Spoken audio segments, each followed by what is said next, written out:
Kemampuan terbang adalah kemampuan ultimate yang akan mendukung progres kehidupan. Karena dengan terbang, ada banyak benefit yang bisa didapatkan. Dengan terbang, satu organisme dapat menjelajahi tempat tinggal baru, melarikan diri dari predator, mendapatkan mangsa, hingga menemukan pasangan. Tapi mengepakkan sayap untuk terbang butuh energi yang tinggi, yang membuat mereka harus makan banyak dan terkadang harus diiringi dengan beberapa adaptasi lain, seperti ukuran tubuh yang lebih kecil daripada bentangan sayap dan atau tulang yang berongga. Oleh karena itu, banyak binatang bersayap telah mengorbankan kemampuan terbang mereka setelah mereka menyadari kalau mereka bisa hidup di darat dengan mengembangkan fitur tubuh yang lain, atau dengan hidup di ceruk ekosistem yang baru. Satu adaptasi alternatif yang mirip terbang tapi tidak menguras banyak energi adalah dengan gliding, alias meluncur. Ada banyak binatang yang memiliki kemampuan ini, dan beberapa telah kita bahas.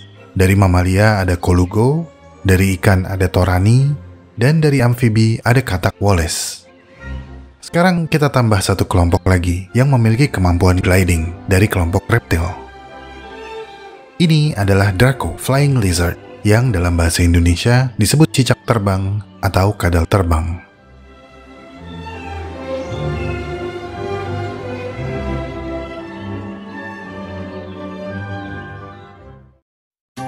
Sebelum kita lanjut, saya ingin teman-teman tahu kalau pendanaan video Alam Semenit sebagian berasal dari para donatur di Saweria, Zekert, Carmilla Jo USA, aplikasi tetanggaku ojek online, Dwi Setiawan, Akila Tech 99, God Emperor of Mankind, Rin, Cofi Kucing Oren, Bistahi Eversor, Aris Furkon, Rindu Baskara Taufikur Rahman, M. Khansa Khalifatur Rahman, Dani Wildan Dinmar, Kia Buswa Alun Mandi, Our Oceans, NTF LX, Fahru Zaini, Fahmi Pengen Gunpla, Pancong Jaksel Yogyakarta, S. Semangat Mbak Bul, Arial Naga Hijau, Nopal Miwing, Sunshine, Barma Jenun, W3, Chandra Salai dan Juragan Muntois, Arnold Suasana Seger, Bull Black, Ari Tarigan, Siang-Siang Maling Seng, Malam-Malam Maling Ban, Gudang Opini, MNJ Makassar, Mr. Wadzituya, Trimere Surus Sumatranus, Ikhlibe Ivana, Bukan Siapa-Siapa, Remukan Rengginang, Admin Please Bahas Platisarium, Sukarman, Wing dan Wewe, Entolot Nurfi, Mikai House, Lia, Raihan, Candu Sunyi, Yogi dan Maya akan nikah, Jafar Gemoy Sawer lagi, Rido Sayang Putri, Ruan Mei, Ali Fernanda, Evan Nugroho, Pengagum Nur Khulfi Hahirde, Rini Totsuka Menjiko Maspion, dan Instagram Bestomi.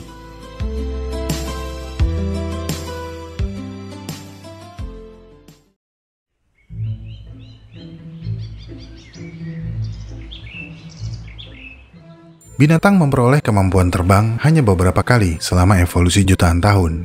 Ini dibuktikan oleh hanya 4 kelompok binatang yang dapat terbang, tapi tidak dengan kemampuan meluncur. Kemampuan meluncur di antara para binatang bisa dibilang cukup efektif dan umum berkembang, karena tidak membutuhkan energi seperti kemampuan terbang. Saking efektifnya, setiap kelompok binatang seperti mamalia, amfibi, serangga, arachnida, ikan, cephalopoda, bahkan reptil setidaknya memiliki satu spesies yang mampu meluncur. Pada kelompok reptil ada ular, toke, dan genus Holaspis yang juga mampu meluncur. Dan yang paling terkenal di antara reptil adalah kadal Draco. Ini mengindikasikan kemampuan meluncur ini cukup tersebar luas pada reptil modern. Akan tetapi, catatan fosil membuktikan kalau kemampuan meluncur reptil telah berkembang sejak periode Permian, yang merupakan periode terakhir dari zaman Paleozoikum yang berlangsung antara 245 hingga 286 juta tahun yang lalu. Dan famili Wigeltisauridae adalah satu dari beberapa reptil paling awal yang melakukan divergensi ini. Yap, kemampuan meluncur stabil yang dimiliki reptil modern ternyata telah dilakukan oleh pendahulu mereka sekitar 260 juta tahun yang lalu. Tapi pertanyaannya, kenapa mereka ingin meluncur? Nggak tahu kok, tanya saya.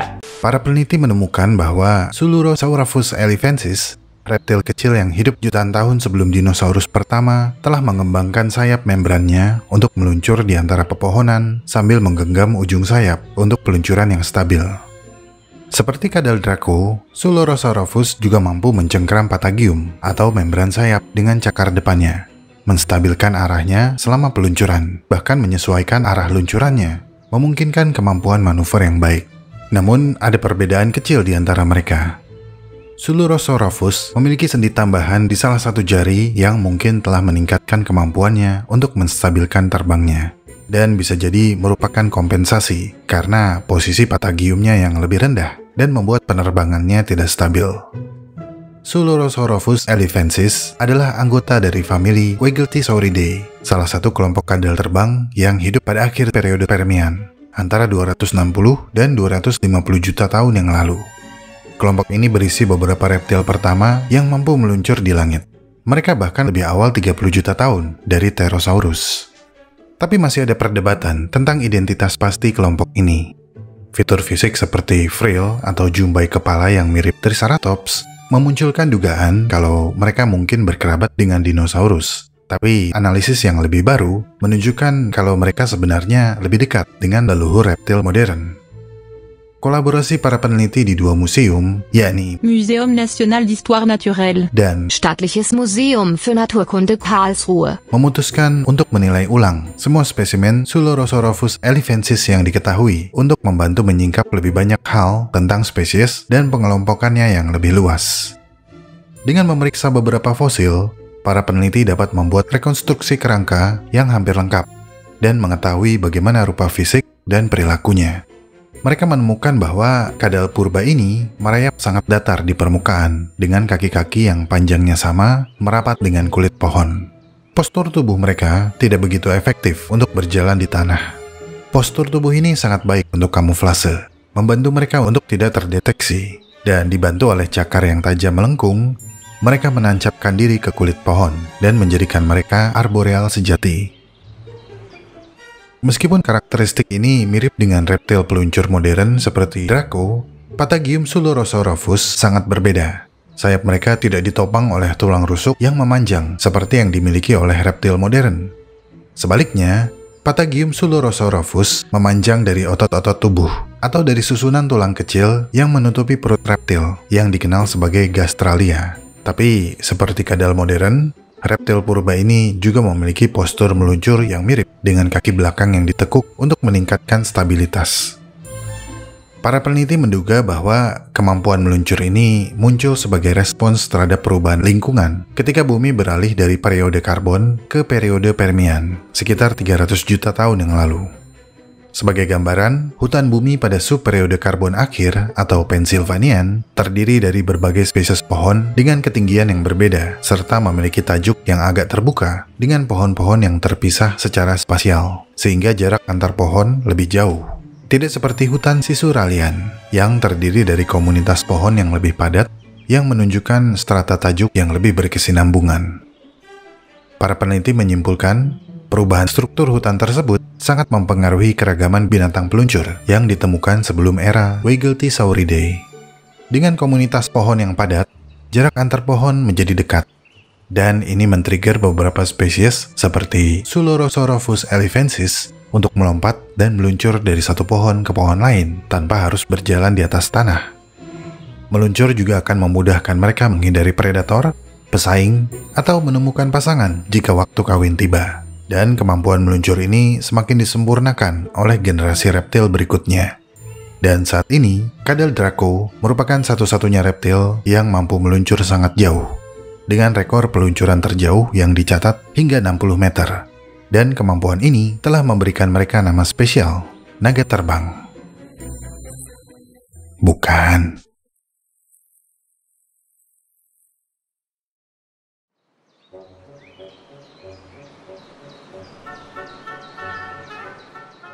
Draco adalah genus kadal dalam famili Agamidae yang juga dikenal sebagai kadal terbang, naga terbang, atau cicak terbang.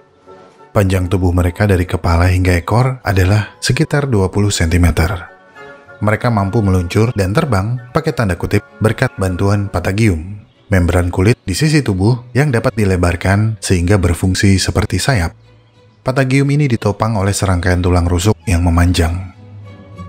Dalam famili Agamidae, genus Draco adalah anggota subfamili Draconinae. Dalam subfamili Draconinae, genus Draco paling dekat kekerabatannya dengan genus Japalura dan Tiktolemus. Dalam genus Draco, ada 41 spesies yang dikenali. Umumnya tersebar luas di hutan-hutan di Asia Tenggara, dengan satu spesies, yaitu Draco dusumeri yang hanya menghuni wilayah India Selatan. Di Indonesia, kadal terbang ini memiliki nama daerah yang berbeda-beda. Dua yang saya ketahui adalah Cekibar dan Klarap. Tapi saya yakin, di daerah berbeda, Draco memiliki sebutan yang berbeda juga. Nah, boleh di-post dulu videonya, klik like, dan tulis sebutan kadal terbang ini dalam bahasa daerah kamu di kolom komentar. Anggota genus Draco adalah kadal arboreal yang menghuni hutan hujan tropis, dan hampir tidak pernah ditemukan berkeliaran di lantai hutan. Mereka adalah insektivora atau pemakan serangga, terutama serangga eusosial seperti semut dan rayap. Warna patagium sangat berkorelasi dengan warna kulit pohon atau warna daun di wilayah jelajahnya, memungkinkan kamuflase efektif untuk menghindari deteksi predator seperti burung dan pemangsa lain. Carl Linnaeus mendeskripsikan genus Draco pada tahun 1758 dengan spesies tipe Dracovolans. Nama genus Draco berasal dari istilah Latin untuk makhluk dalam mitologi dragon atau naga. Ketika pertama kali dideskripsikan, ada kontroversi yang berpusat pada patagium atau sayap mereka. Pada awal hingga pertengahan abad ke-20, beberapa penulis menyatakan bahwa patagium hanyalah pajangan yang mungkin digunakan untuk memikat pasangan. Tetapi penelitian pada akhir tahun 1950-an dengan tegas menetapkan kalau patagium merupakan alasan mengapa kadal Draco dapat melakukan peluncuran, baik untuk melarikan diri dari predator, mencari pasangan, dan sebagai sarana utama untuk berpindah area di habitat hutan mereka. Membran patagial yang menyerupai sayap ini ditopang oleh tulang rusuk toraks yang memanjang. Tungkai belakang pada penampang melintang membentuk airfoil yang ramping dan berkontur, dan mungkin berjasa menghasilkan gaya angkat. Penelitian lebih lanjut mengungkapkan bahwa pelipatan dan pembukaan patagium dikendalikan oleh otot iliocostalis dan interkostal, yang pada kadal lain, otot-otot tersebut digunakan untuk mengendalikan pernapasan. Meskipun tidak terbang dengan mengepakkan sayap, Draco dapat mengubah sudut patagium dan memperoleh daya angkat selama meluncur. Peluncuran terjauh mereka adalah sejauh 60 meter dan hanya kehilangan ketinggian 10 meter, yang menghasilkan rasio luncur 6:1. Lumayan jauh, bukan? Bukan. Saat lepas landas, Draco melompat dan meluncur dengan kepala terlebih dahulu, mengarahkan dirinya sehingga bagian bawah tubuh menahan angin dan menambah airtime. Selama meluncur, tubuh bagian belakang akan melengkung, membentuk patagium menjadi aerofoil atau mangkuk semi datar. Sementara kaki depan memegang bagian depan patagium, membentuk tepian sayap yang lurus ke aerofoil. Kaki depan digunakan untuk menyetir atau memanipulasi patagium untuk menyesuaikan lintasan selama peluncuran. Tergantung spesies, kecepatan meluncur maksimum tercatat antara 5,2 dan 7,6 meter per detik. Selama proses pendaratan, luncuran akan cenderung horizontal. Tepat sebelum mendarat, kaki depan melepaskan patagium dan bersiap menangkap landasan. Pendaratan dilakukan dengan kaki depan terlebih dahulu, lalu diikuti oleh kaki belakang. Para peneliti menambahkan, dalam banyak pengamatan, bentuk membran tidak berkorelasi dengan ukuran tubuh. Dan ini berarti, spesies yang berukuran lebih besar memiliki luas permukaan yang lebih sedikit, dan akibatnya beban sayap lebih tinggi, sehingga mempengaruhi daya angkat dan jarak luncur.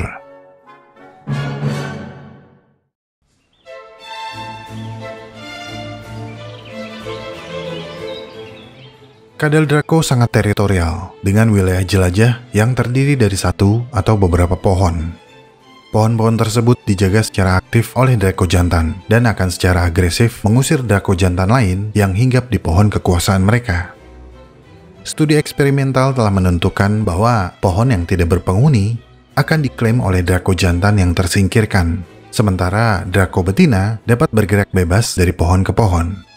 Tapi resikonya adalah pejantan mungkin akan mencoba mengawini betina yang berkunjung. Patagium dan dewlap akan digunakan sebagai struktur tampilan. Ketika betina mendekat, pejantan akan membuka dewlap dan patagium mereka untuk menarik perhatian betina. Tapi bagi pejantan asing yang sedang mampir, tampilan ini akan menakuti dan mengusir pejantan tersebut. Dan menurut penelitian yang diterbitkan pada tahun 2017, Draco jantan tidak sembarangan menampilkan dewlap. Dewlap ini cukup tipis sehingga agak tembus cahaya dan akan dengan sengaja diarahkan tegak lurus menghadap arah matahari untuk meningkatkan visibilitas. Draco jantan akan mencari posisi di mana sinar matahari menembus kanopi hutan, lalu memajang dewlap, sehingga menjadikan tampilan warna dewlap semakin cemerlang. Hanya Draco jantan yang memiliki dewlap, dan dewlap ini menjadi ciri dimorfisme bersama ukuran kadal betina yang umumnya lebih besar daripada kadal jantan. Ketika Draco jantan berpapasan dengan kadal Draco lain atau spesies kadal lainnya, ada 5 perilaku yang akan ditampilkan oleh Draco jantan penguasa pohon. Di antaranya adalah menampilkan dewlap, membuka sebagian sayap, menggoyangkan tubuh, menampilkan dewlap dan membuka sayap sepenuhnya, dan berputar mengelilingi untuk mengintimidasi. Tidak diketahui secara pasti kapan reproduksi terjadi, tetapi diasumsikan pada bulan Desember dan Januari.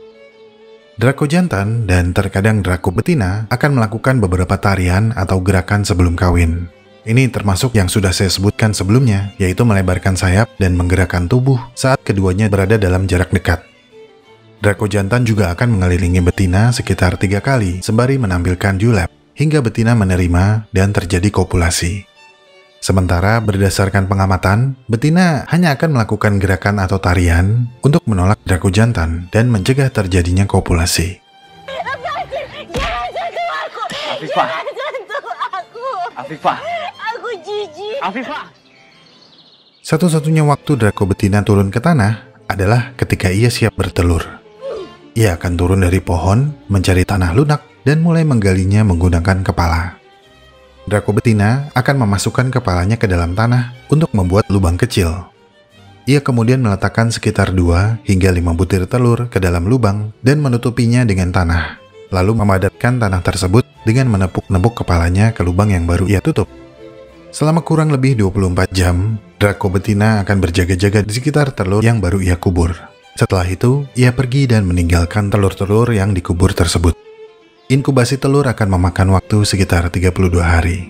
Setelah menetas, anak Draco akan pergi mencari celah aman untuk bersembunyi dan harus mencari makan sendiri, menemukan pohon kekuasaan sendiri, dan mengulang siklus hidupnya sendiri. Usia maksimal Draco di penangkaran adalah sekitar 8 tahun. Namun di alam liar, karena banyak faktor, usia maksimal mereka tidak diketahui.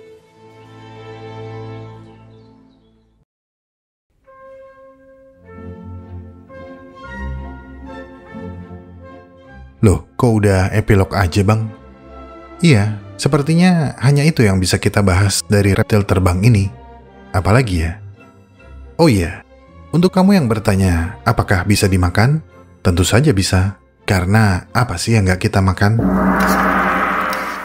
Meskipun kecil dan pastinya memiliki daging yang sedikit, kadal terbang dapat dimakan. Bukan dimakan secara literal sih, tapi lebih ke sebagai bahan pendukung. Ini adalah kadal terbang kering, sangat terkenal sebagai obat Cina.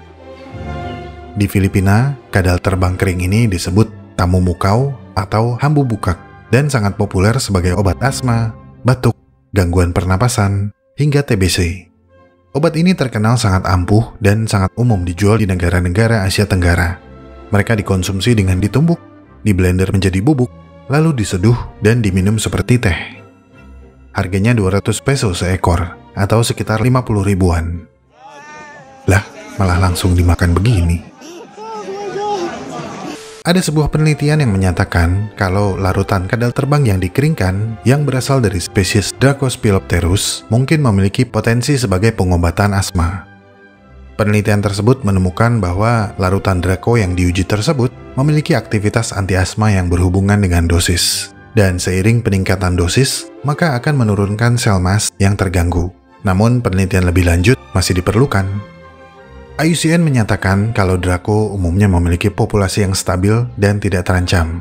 Tapi ada 3 yang dinyatakan terancam dan mengalami penurunan populasi, yaitu Draco mindanensis dari Mindanao, Draco norvilii dari India, dan Draco cornutus dari Borneo. Dan dengan populasi manusia yang terus bertambah, lahan yang dibutuhkan manusia juga akan terus bertambah. Ini berarti akan terus ada deforestasi yang merebut habitat Draco dan organisme lain di dalamnya. Dan permasalahan ini tidak bisa dihindari Draco dengan bantuan sayapnya. Uniknya, ada rumor yang beredar di beberapa negara di Asia Tenggara kalau reptil ini beracun, sehingga masyarakat akan berpikir 2 kali sebelum menangkap dan memakannya. Meskipun rumor ini tidak benar, mungkin sebaiknya memang tidak perlu diklarifikasi, supaya mereka tidak berakhir menjadi naga legenda yang hadir dalam cerita-cerita orang tua kepada anaknya.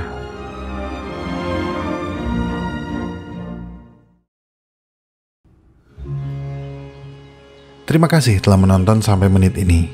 Saya sangat-sangat menghargai segala dukungan yang teman-teman berikan kepada Alam Semenit.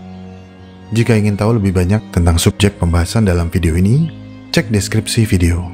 Di sana teman-teman bisa menemukan segala jurnal, literatur, dan referensi saya dalam menyusun naskah. Jika suka dengan pembahasan dari Alam Semenit, like video ini dan share. Karena like dan share dari kamu akan membantu perkembangan channel ini.